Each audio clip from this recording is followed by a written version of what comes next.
như thế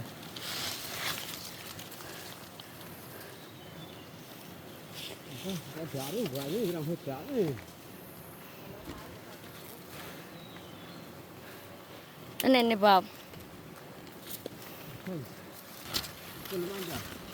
ông tôi đi kìa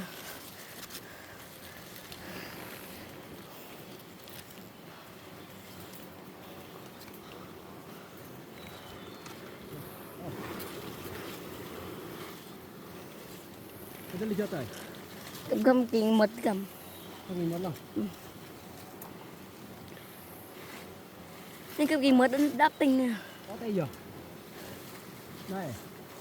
lấy giờ cầm anh này cầm một bớt mà